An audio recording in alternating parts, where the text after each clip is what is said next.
Слабаков. Господин Слабаков, заповядайте. Онореволе Долорс, ще си продължа на български. Колегите бяха изключително изчерпателни. Аз ще се спра на един по-особен момент. Ясно е, че България и Румъния трябва задължително да влезат в Шенген, защото са изпълнени условията, доколкото знам, преди 11 години. Аз ще се спра на ветото, което налага държавата Холандия, тъй като ми е много трудно да я наричам Нидерландия. Ще си продължа да я викам Холандия. Значи, Холандия едно време беше известна със своите гениални художници и със своите гениални футболисти. После се смени името Холандия, защото имало негативи.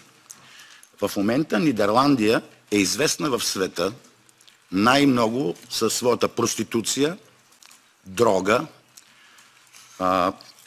педофилия, ще ви изборя доста неща, с нелегален износ на оръжие, с продаване на черно на човешки органи и не на последно място на трафик на нелегални емигранти. Защото това е една от държавите в Европейския съюз, където има престъпни групи, които се занимават с този трафик. Ако Нидерландия искаше това нещо да спре, просто щяха да се разправят с тези хора или да потърсят начин да ги спрат. Защото спрат ли финансовите потоци, които върват едни пари към България, където се наемат някакви нещастни хора с един микробус, за да прекарат 5 човека мигранти до сръбската граница, това нали е ясно, че не е организирано от българи, нито от румънци. Аз поздравявам петиционерите за тази петиция, защото наистина положението е кошмарно.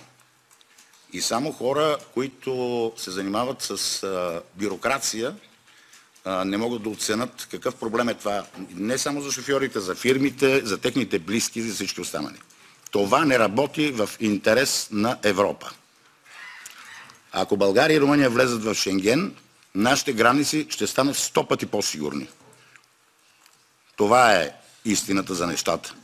Момчета, благодаря ви още един път, че държите тази тема отворена. Наистина, както каза колегата Джамбазки, нищо не зависи от нашия парламент. Не знам защо. Така е измислена системата, че да зависи от едни хора на едно друго място. Трябва да принудим тези хора. Между другото, за такива нелегални канали, мога да ви кажа, че има и в Австрия. Жалко, че няма австрийци тук. Има и в Австрия, има и в Франция, има и в Германия. Ето имаме поне представител на Германия. Справете се с вашата престъпност на вашите територии и приемете двете държави в Шенген. Благодаря.